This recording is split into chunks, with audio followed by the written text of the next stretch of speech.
The sky's the limit for him. Look, James Wiseman said, I do not want to go number 1 to the Minnesota Timberwolves because Karl Anthony Towns and I will not fit well together. That told me a lot. That said a lot about him. That said that, hey, I want to show the world that I'm that guy. Over the past 2 seasons, we've seen 2 players from that 2020 draft class emerge as legitimate future faces of this league. Even though Ant didn't technically beat Steph, we seen him go on a 2-year run where he destroyed his childhood favorite player and swept them. Then they surprisingly beat the defending NBA champion favorite Denver Nuggets in a 7-game series. No one seen that coming. Then the following season, even after losing one of their most important pieces that helped them in that previous run, they beat Luka and LeBron, a wounded Golden State team, but he still makes his 2nd consecutive conference finals. Instantly lived up to the number 1 pick right there. And then out east, Tyrese Halliburton essentially did something very similar in his own way.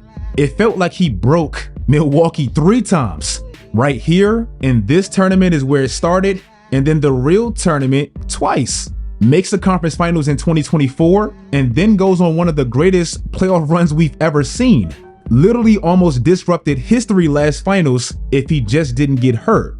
These 2 are probably the main highlights of that class, but it's not even just them. My point is, you can say this draft has produced, but the saddest story of this draft so far has been the 2nd pick. James Wiseman is a player that was the number 1 recruit out of his class. James Wiseman is also a player that a lot of people thought could go number 1. And James Wiseman is a player that currently is 24 years old, and he could play on his 4th different team. If he's lucky. James recently just got waived from Indiana. And remember I told you he was the number 1 player out of his class in high school. Well, since that time, he simply hasn't played a lot of basketball. This is the 2020 draft class, and the order you see is a list of the games played. He's 36. The top recruit in the country. How about 28 points, 11 rebounds in only 22 minutes?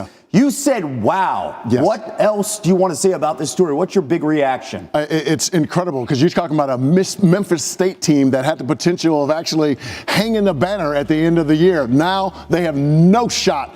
James only played 3 games in college, and his pro career has been some of the worst fortune that I can remember. You don't need another guard. You don't need Halliburton. You don't need Anthony Edwards. You don't need LaMelo Ball. What you need is an active big that can defend, rebound, and patrol the paint defensively.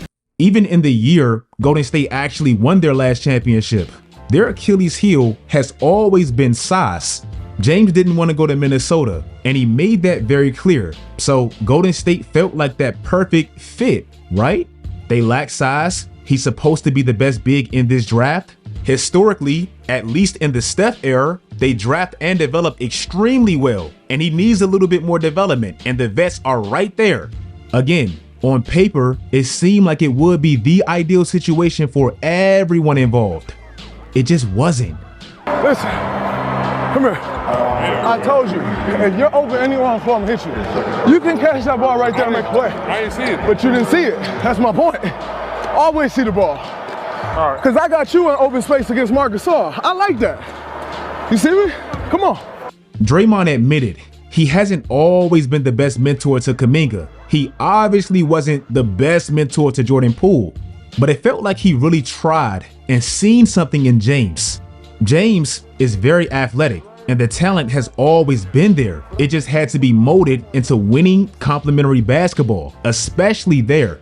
Unfortunately for him, that development curve, it never really happened, and maybe he never really had that chance. For his size, he seemingly shied away from body contact. He never really set firm screens, which Golden State, they live by that.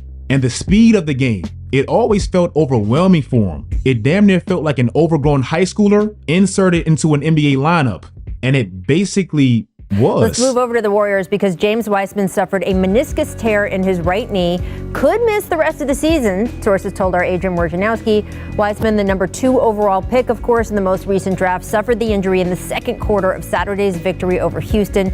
The worst thing that can happen to any player that has talent but simply needs reps and time is for them to always miss time. And that's exactly what happened to James.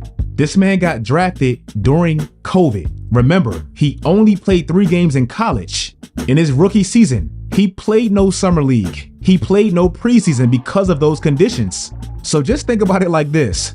From his last game in college at Memphis, all the way up into his NBA debut with Golden State, there was nearly 400 days in between his last basketball game. That's a lot of damn time.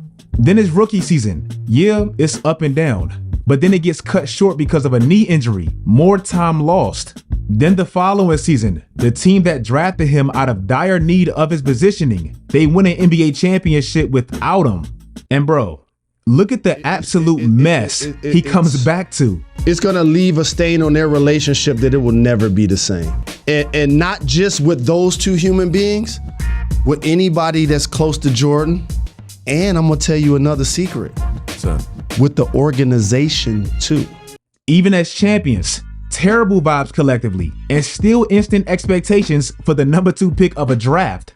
When he comes back, just adding context, in a 3-year span, 3 games in college, 39 games his rookie year before he got hurt. Now we're at 42. 4 summer league games in 2022, where he looked good, and 4 preseason games. That's 50 games in a 3-year span. That's simply not a lot of hoops. And you're coming back to a championship team. Unfortunately for James, he didn't get drafted to a situation where patience is even available. Everything is on Steph's timeline. We have some breaking news here on NBA Today. James Wiseman is headed to the Pistons. That's according to our Adrian Wojnarowski for Sadiq Bey. He goes from a team that, even through all of their chaos, is still a winning culture to an absolute dumpster fire. And they had like 5 bigs.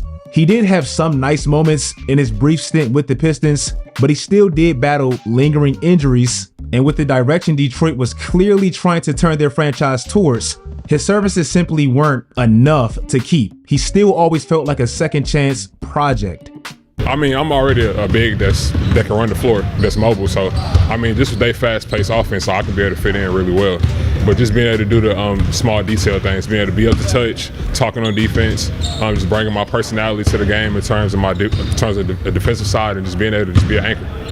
Then last year, he ends up with the Pacers with his draft mate Tyrese Halliburton.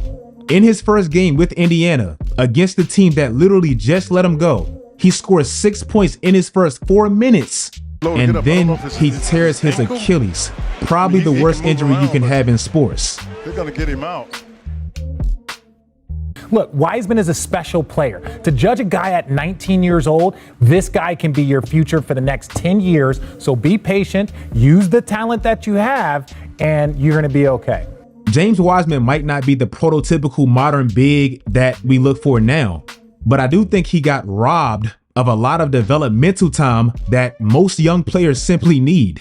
This dude is 24 years old. And I see Golden State might have some interest in a reunion because they still need size. But if not, and if this is it, check out this list right here. Why the hell is the number 2 pick in the NBA draft so damn iffy? If you guys like this video, the 2020 draft, it boomed in like the last 2-3 years. And one of the biggest prospects in that draft, he like disappeared. Follow my social media sites, turn on post notifications, do all that great stuff, guys. And until next time, as always, stay tuned.